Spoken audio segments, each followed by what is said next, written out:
નથી નાખવાનું લીલું મરચાં. હળદર નાખી દેવાનું. હળદર નાખી ફેરવી નાખવાનું.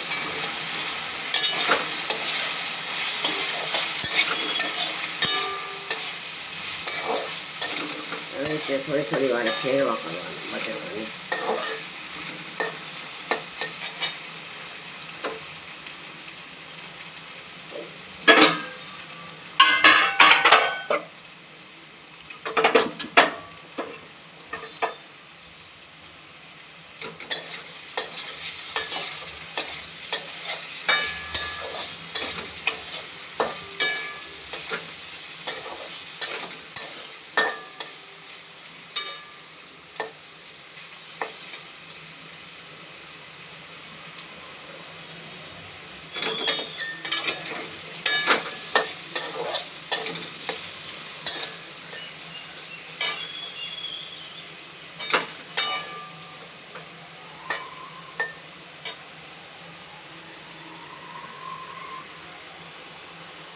અને કેટલીક વાર લાગતી હોય છે આમાં? 10-15 મિનિટ. એટલી તો વાર લાગતી.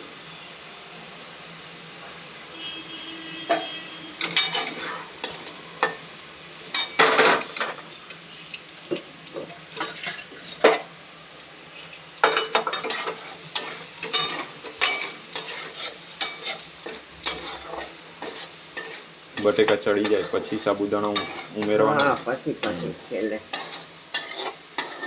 ચડી જાય ને પછી. અને હંમેશા તાવીથાથી જ ફેરવવાનું, ચમચાથી નહીં. ચમચાથી ફેરવાનું. તાવીથાથી ફેરવીએ ને તો નીચે ચોંટે નહીં. થોડી વાર આવે ફાતડી લેવાનું. એમ કરતાં ચડી જાય બટેકા. બરાબર. એટલે 10-15 મિનિટ થઈ તો બટેકા ચડી ગયા ને હવે? ચડી ગયા આ રીતે. ચડી ગયા. બરાબર. ચમચાથી જોઈ જવાનું. હવે શું કરવાનું? હવે જેમાં લીલા મરચાં નાખી દેવાના તેલમાં. તો આમાં મરચાં પહેલાં કેમ ન નાખ્યા હોય?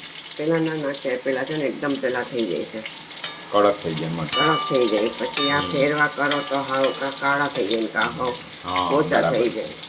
એટલે આ છે ને લીલાઈ રહે ને પેલા તળેલ જેવા રહે એટલે સારા લાગે ખાવા.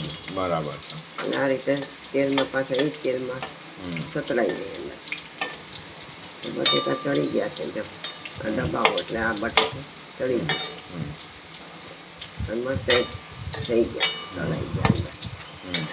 મરચાં સાથે આમ ફેરવી નાખવાનું.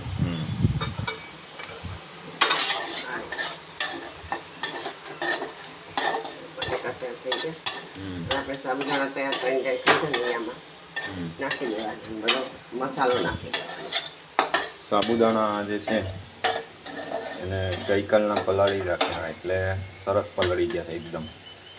હા, પલળે તો અને એની અંદર કોરા કરી અને પછી મીઠું છાંટીને સિંધવ મીઠું સાથે થોડું મીઠું ચડી જાય એમાં. સાબુદાણામાં મીઠું ચડી જાય. ધીમો ગેસ કરીને સાબુદાણા અંદર પેરી દેવાના.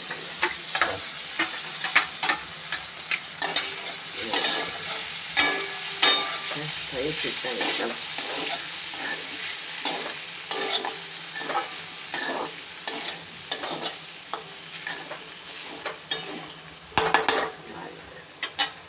ચોટવા માંડે તો ગેસ થોડીક વાર બંધ કરી દેવો. મસાલો નાખ કરીને પછી ચાલુ કરી દેવાની. બરાબર. મરચું, લીંબુ છે, લીંબુ નાખી દેવાનું. ખાંડ થોડીક નાખી દેવાની. લીંબુ ને ખાંડ અને આ રીતે લીંબુ નાખી આ દિયા કાઢી લેવાના એના.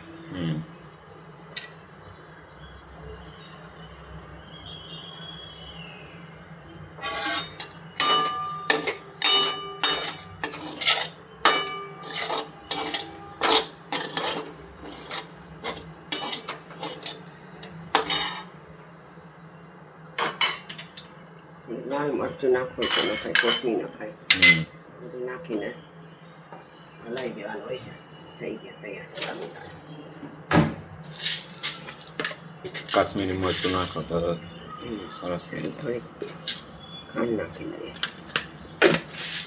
એક ચમચી ખાંડ.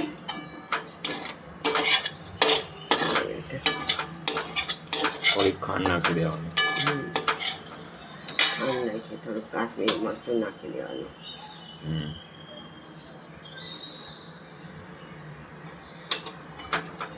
હવે ગેસ ચાલુ કરી હમ. ને હલાવી દેવાનું છે. હમ. પછી ઉપરથી કોથમરી નાખવાની છે. કોથમીર ધોઈને નાખી દેવાની. હમ. થઈ ગયું. કલર બી આવી ગયો થોડો.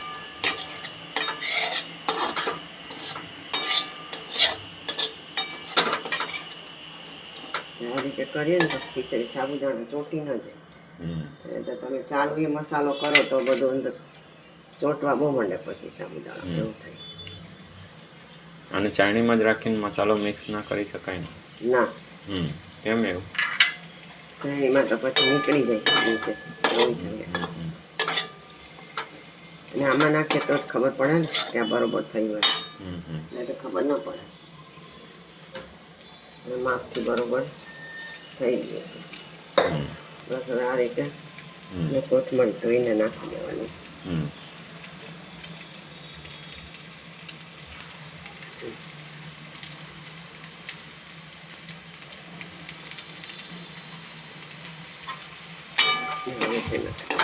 કોથમરી બહુ ઝીણી સમારેલી છે.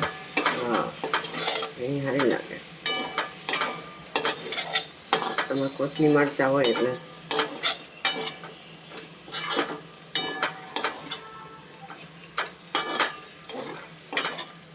સાબુદાણા તૈયાર થઈ ગયા.